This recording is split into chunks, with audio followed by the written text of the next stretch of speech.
In the latest, the Israeli Defense Forces have said that they killed Behnam Shahriyari, the commander of the Quds Force's weapons transfer unit. As per Israel, he was responsible for all weapons transfers from Iranian regime to proxies across Middle East, aiding efforts to destroy Israel. Along with him, Iranian commander Saeed Izadi was also killed in the northeastern city of Qom overnight.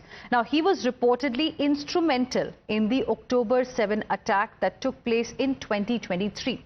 On the other hand, Iran's foreign minister Abbas Araghchi, in fact, has said that US involvement in the Israel-Iran conflict would be very, very dangerous. Iran, as per reports, is ready to consider diplomacy as well, but only after Israel's aggression is stopped. As per Iran, at least 430 people have been killed in the country since the conflict began on 13th of June, while Israel is continuously reporting Iranian attacks as well. Times Now's Priyank Tripathi is joining us live from Tel Aviv. Times Now's Priyank Tripathi, in fact, has been in Israel. In fact, he visited the cities that are getting impacted by these missile strikes as well. Earlier, he was in Haifa, and right now he is in Tel Aviv. Priyank, you were in Haifa, the port city of Israel earlier, where we did see missile attacks taking place. Before I talk to you about the latest from Haifa, can you tell us what is happening in Israel? Because as per reports, explosions were heard in Israel too, in Tel Aviv. Good evening, Hina. Since yesterday night, we have not seen any kind of missile being coming down on the ground here in Israel. But yesterday evening, what we saw that there were few cities which were hit back badly. One of them was Haifa, because there was a government installation of the Israeli government which was hit, which was very near to the Haifa port. One of the port which also has a very strong Indian significance, because the Indian companies have a big stakeholdership in this particular port. But on the other side, there are other developments also coming on the war front, where the US B-2 bombers has already left from the United States, and it is expected to come towards Israel. That is certainly in support of the Israeli Defense Forces. On the other side, what we can also see that the Iranian media has been reporting that Ayatollah Khamenei has given a proposal so that his those people who will be following him, and after his leadership goes, the next succession line is being decided, because he doesn't want to have the similar kind of fate what Saddam Hussein had. Once Saddam Hussein was thrown off the throne, then certainly there was no other leader who was present there. So Ayatollah Khamenei is certainly looking for three prospective names.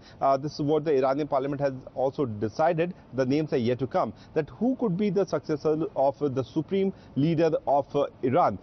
We know that for 28 years he has been the strongest leader. He's a religious leader also. That's why the US and the Israelis have been maintaining that we know exactly where you are, but we are not going to kill you as of now, because we know that that could trigger another kind of disruption in any part of the world. So that is certainly being ignored by the United States or by the Israel. But the Iranians are certainly keeping this point as a very significant consideration, looking at the kind of attack which has happened on the chiefs of the defense forces, then the Iranian scientists, then other military leaders who can take the regime further.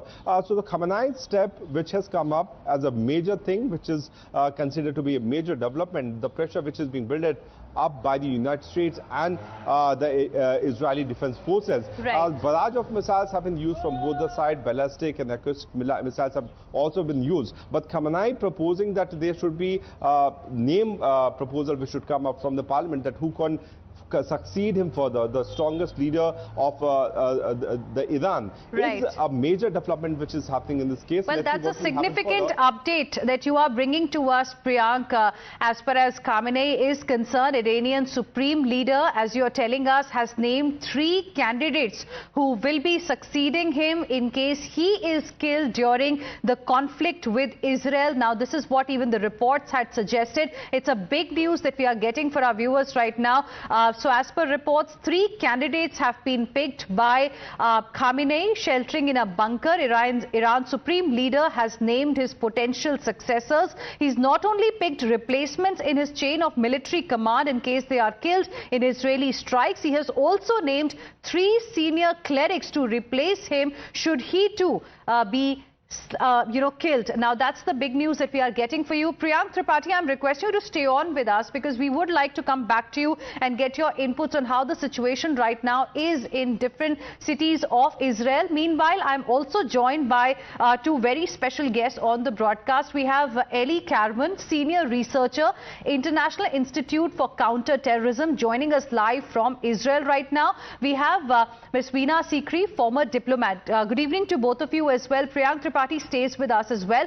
Now, Ely Karmon, let me begin this discussion with you. You just heard what my colleague Priyank Tripathi was talking about. So now, as per reports, Khamenei has identified his potential successors. He's also, in a way, picked replacements in his chain of military command. What do you make of it? And also the statement that has come from Iran's foreign minister saying that US involvement in this Israel-Iran conflict is going to be very, very dangerous. What do you make of these 2 developments? Good evening, and thank you for having me on your antenna. The issue of Ali Khamenei's, Ayatollah Khamenei's heritage is an issue that is for several months already on the table because he is quite old and is also very sick.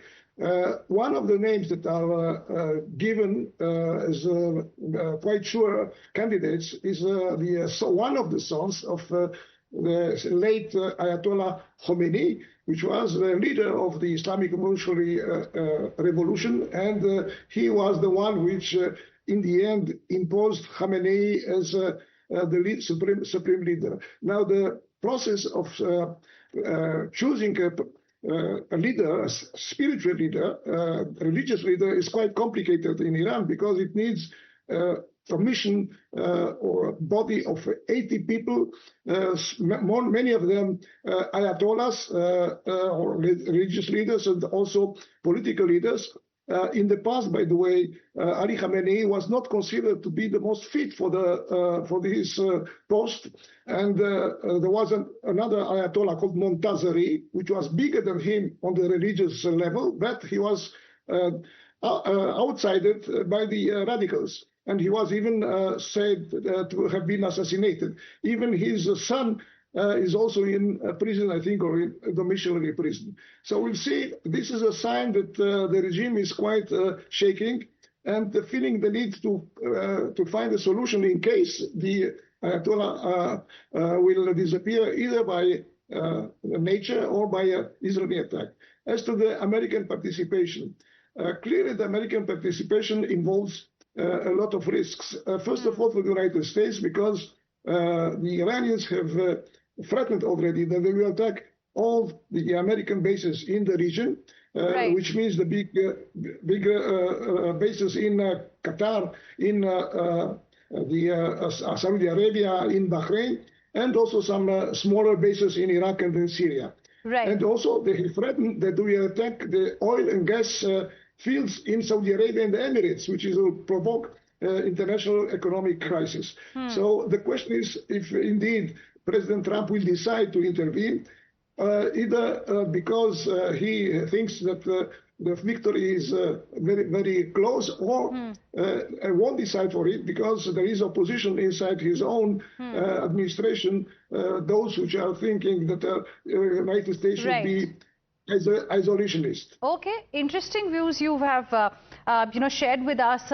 Now, Ambassador Sikri, what is your point of view? Because on one hand, we are seeing Israeli Defense Forces in their precise strikes also, killing the military commanders, top military commanders of Iran. Recent update is that they have killed 2 Iranian commanders in targeted strikes. So that's one thing.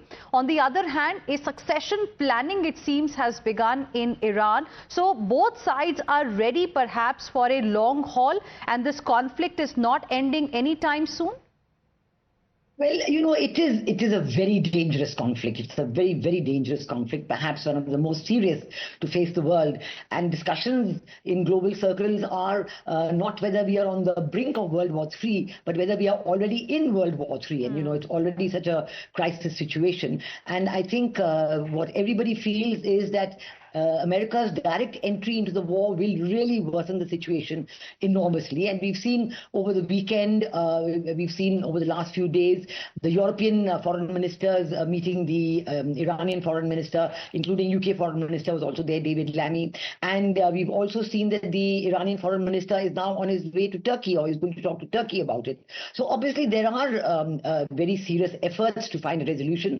But the Iranian position that there can be no serious negotiations as long as the attacks by Israel continue. So if that bombardment is halted, then there could be some very serious negotiations. Well, on the Israeli side, you have the distinct effort by Israel to completely finish off the nuclear facilities of Iran, the potential nuclear facilities of Iran, although there's a big dispute on whether Iran is on the way to how close they are to going nuclear and so on. But the attack on the Fordo facility is something for which I think Israel is looking very keenly for American direct participation. So I think that all in all, one would very much hope that the talks that are being held by the Iranian foreign minister do lead to some kind of resolution, that without America's direct participation in the war, you would have some kind of a resolution. And the fact that the B-2 bombers are on their way to Israel could show that America is ready to help Israel without their own direct participation.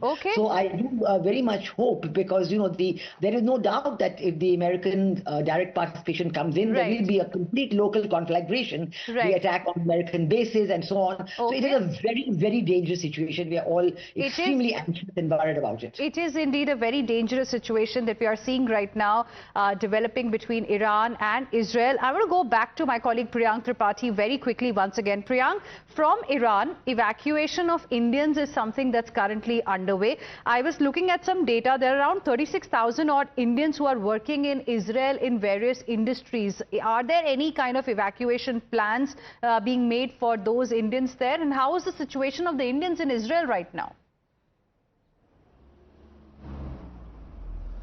See, Hina, we can break that input for our viewers that tomorrow at 5:30, the first lot of the Indians who are here in Israel will be going back. The first location for them is to contact the Indian embassy here in Israel's Tel Aviv. And from there, the first delegation will be moving towards the Jordanian border. Because of the vacation which is there here in, Israel, we can say that two of the borders have been closed so far. These two borders were operational till day before yesterday. The only border which is operational till 8 p.m. today will also be used, but that is too far away from Tel Aviv. It's approximately 300 kilometers, the location which we took. So tomorrow at 5:30 is the first lot of Indians who are expected to go back to the country as a part of the operation which has already been initiated by Government of India. Right, that's an important update that you've got for us, Priyank Tripathi. Thank you very much for joining us. Priyank reporting live from Israel. Thank you very much, Ambassador Sikri and Ely Karmon. Appreciate your perspective on this story. We will slip into another short break. More